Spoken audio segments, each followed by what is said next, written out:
Hello. Hi, everyone. Welcome to Lovin Meets. Today we were joined by the Gambler. Here I am. We were talking about the IIFA VIP event that I'm attending this weekend. We were also speaking on my high-risk stake investments that I do. And we were also talking about how I'm headed into private aviation. And so if you are not subscribed to the Lovin Meets podcast, subscribe wherever you get your podcast from and enjoy the interview.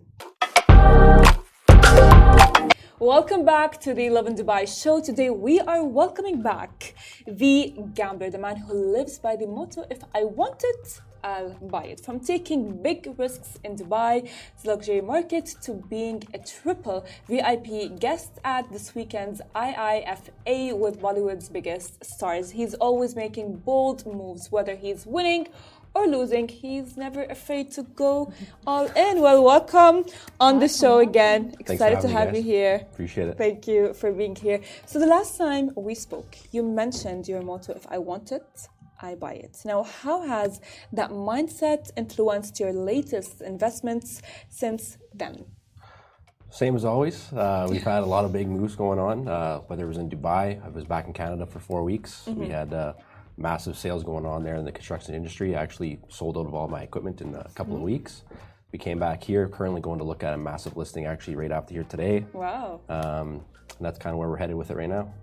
I mean, for sure, if you want it, you'll get it. I'll buy it. You get it. There you go. Buy it, for sure. So you've always been making, you've always been known for making bold moves. Now, has anything recently inspired you to take even a bigger risk, whether it's in business or your personal life? I would say in the business side, after coming to Dubai, I realized that I can step my game up and go even bigger, and that's kind of why we're focused on hitting MENA and Middle East completely, and we're probably going to go double down now. Excited! We can't wait to see all of that happen.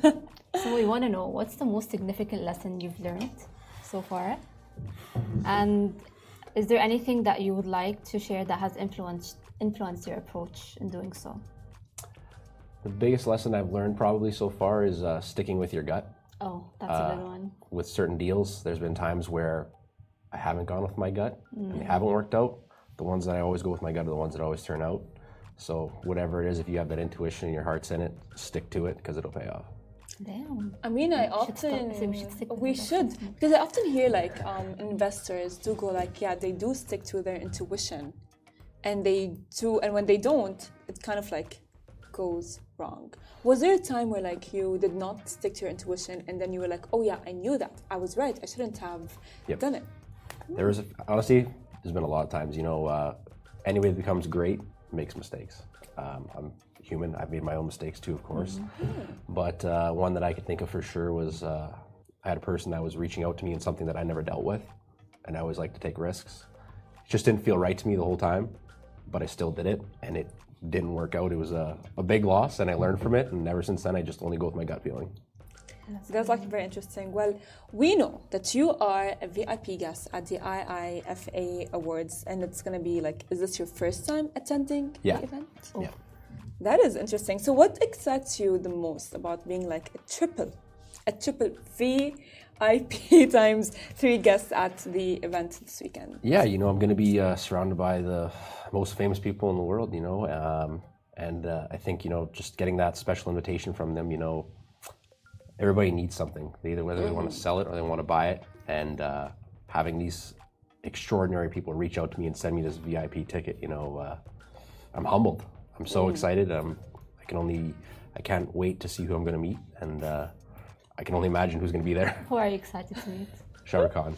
Oh, of course. Who is not? Everyone is excited to see him. The king. Of course, the king. Yeah. Do you have in mind? You're gonna go and you are an investor, you are the gambler, of course. Do you have in mind if you're gonna go meet, do you want to meet some business people? Always. Is that how you go when you are going to events and meeting people, does business go through your mind? It's through my mind 24/7. Oh my God. Yeah, if your net worth is your network. Your net worth is your network. Nice. That is a great advice. What does it mean? Your network is your net worth? The bigger your network becomes, the more powerful you become, the more money you're going to make. the stronger people you're around, the bigger deals you're going to get on. So do you believe in the saying, you are who you surround yourself with? OQP, only quality people. OQP, I mean that. Wow. I might have that as like an Instagram caption. It's actually very nice. So make sure to tag me. Okay, I will. I will be like, like inspired by the gambler, because for sure, like I do believe in that as well. 100%. But do you have you like surrounded yourself with like people that think likewise like you? Definitely. As your vision gets bigger, it gets narrower, and the people beside you, it gets lesser. It's just the way it is. If you want to be big in whatever you're doing in life, you need to surround yourself with those certain people, and there's only a select few, right? So you need to surround yourself by those select few, because if you don't, it kind of, almost you could say, it can become a cancer. You need to be around the right people with the same vision to get you where you want to go. If you can go back in time, actually before that question, I want to ask, have you always had like that business mindset, mentality, ever since like, I don't know, like you became a teenager? I've been buying and selling since I was probably 5 years old. Oh my God. What were you doing when you were 5 years old? Barbies, yes, I don't know. Yeah. But like, I don't know, the fact that you have had that mentality for so long, do you think that it is a mentality that can be adapted, or is it adopted? A little bit of both, a lot of people in success have their own stories, right? Whether it's built on losses, trauma, sacrifice, whatever it may be, right? For me, it was kind of just, when I grew up, I was always different. I always wanted different things. I didn't necessarily fit in. But as I got older, I realized it was my superpower. And then I just turned it into a beast that per se that couldn't be stopped. And then that's kind of how the gambler became, per se. But I want to ask, the name Gambler, and I know you've been on the show before, but I want to hear it from you. Why did you choose the name Gambler, the Gambler? Being in business, for anybody, it's a gamble. You have to start with your own money. You have to take risks every day. You have to have employees. You have to have overhead. You have to have everything. So for me, the Gambler just kind of hit home to me, because everything I bought was always on my intuition. But when I first started out, I didn't realize, my intuition was as strong as it was, and it was going to lead me to where it would go. And I was like, it's a gamble. I don't know how it's going to turn out, but I wanted to do it. I wanted to see what would happen, right? And so now it's more of I make a gamble with my intuition. That is very deep. That is very deep. So how does it feel like? Let's get back to the event, because I think I've asked my own personal event, since my own personal questions. So how does it feel to be personally invited to such a big event with major stars, as you said, like you're excited to meet Shah Rukh Khan? And can you give us a sneak peek of what should we expect? Because we're all excited for it. To be honest, I'm still learning it. My Indian friends back at home know more than I do, and they're all going crazy for me, telling me about it all. But they're telling me it's going to be the most craziest event I've ever been to. I'm so excited. I truly don't know everything that's in store for me. All I've been told, is when you come, be ready, because you're going to be around the biggest and the baddest. And from what I hear, they already have some ideas they want to throw my way. Exciting. That was actually very interesting. So I want to ask about the green card. The carpet? Yeah. The green carpet. Yeah. Yeah. What about it? So, I don't know, you tell us. Yeah. You can share some information, the Gambler. So as far as I know with the green carpet, it's where all the famous people are going to be walking down, and I'll be going down with them. And then we'll be going to a VIP section as well, where it's only about 20, 30 people to select. And we'll be behind the scenes where there's no cameras, and it's all the select few that are back there. So it's fancier than the red carpet. Correct. Absolutely. We love that. And I'll be making sure to post on my socials so people can have a sneak peek for sure. Can you send us some sneak peeks that are private? Of course. We'll never be there, so we just need to know how it feels. Absolutely. VIP for you guys, no problem. Why not? Just send it. Yeah. Just send it, and we'll be like, we wouldn't tell on you. It's okay. It's okay. It can be a secret. So we're not live or nothing. I mean, of course. Now, we want to talk about Dubai. So, Dubai and Bollywood, since you're going to be going to the event, but what parallels do you see between Dubai's fast-paced growth and the glitz of Bollywood? Starting off the business side, the money with Dubai and Bollywood is endless. The opportunities with them, absolutely endless. It just keeps coming in. They just keep coming to my DMs. It just keeps coming to my emails through both ways. Ever since I came to Dubai and we first announced what we were doing here, it's been crazy. The construction side has been absolutely mental. So that's kind of where I would say they align mostly is like the potential and the opportunities of just meeting the most powerful people in the world. That is interesting, but like if you want to look at Dubai now and Bollywood, you know, like we know Bollywood is amazing, and we know Dubai keeps on growing and growing and growing.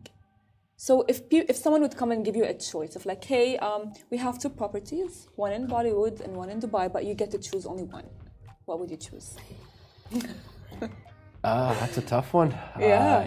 There's a lot of factors that would go into play with that for sure, right? But well, with all ears, it's fine. starting out, I would shoot with Dubai.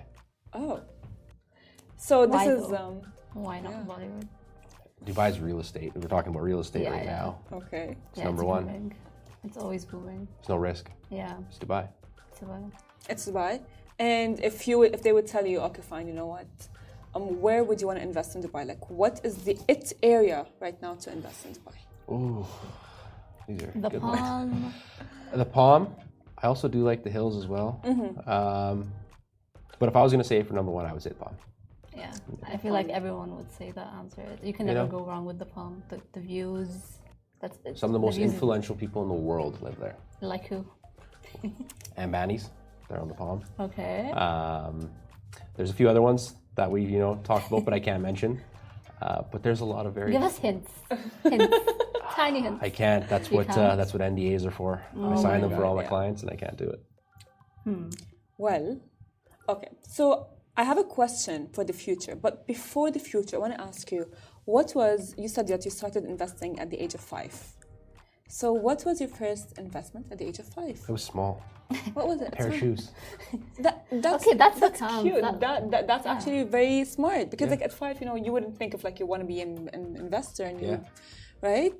It was everything, like just the randomest stuff, like my mom, she's probably watching this right now, and there's a story that she tells everybody till this day. When I was younger, after I started, selling a pair of shoes, I saved up all this money. I had rolls of quarters and loonies and toonies, and it's Canadian money. And I'm walking down the street. I was maybe 7 or 8 years old, and I heard somebody was selling an electric guitar. I didn't know how to play. I just wanted to sell it.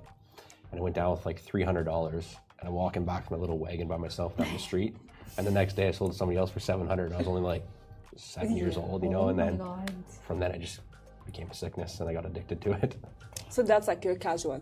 Yeah. You're casual. Yeah. Well, that's amazing. But regarding the future, now that we have mentioned the past and we know what was your first investment as a 5-year-old, what are you eyeing next? And are any future industries or markets that you are maybe having like your attention at?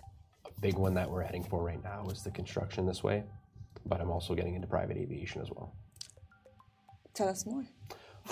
We'll be buying, selling, renting. We'll also be doing charters to own as well, and private equity too. So if someone needs to buy a plane and they necessarily don't have the cash, we lend. Nice. That is actually very interesting. Well, if someone is here and they want to be an investor like you, maybe not as big as you, but want to start to become an investor like, to become like you, what is one advice you would give them? Like when we started this conversation, your gut. Your intuition. You have to. You got to follow that. The most successful people in the world, when they separate it from a lot of people go methodically and off the business plan, but the people that follow, it's going to change someone's life. You make those kind of investments, those are the ones that always pay you back. That is interesting. Let's keep that in mind then. We are definitely going to keep that in mind since I have been mentioning it all over and over again that I would want to invest, but I'm still like, I don't know if I should. But maybe you are motivating me, but I wouldn't be the gambler, but... Maybe you will. I mean, you never know. You never know. Hey, You never know. Is it much of a gamble if you're taking it on yourself? For sure. Well, thank you so much for joining us today and giving us all of those amazing insights. And thank you, Sandra, for being here with me on the show. And this brings us to the end of the show. Stay tuned tomorrow for the same time, same place.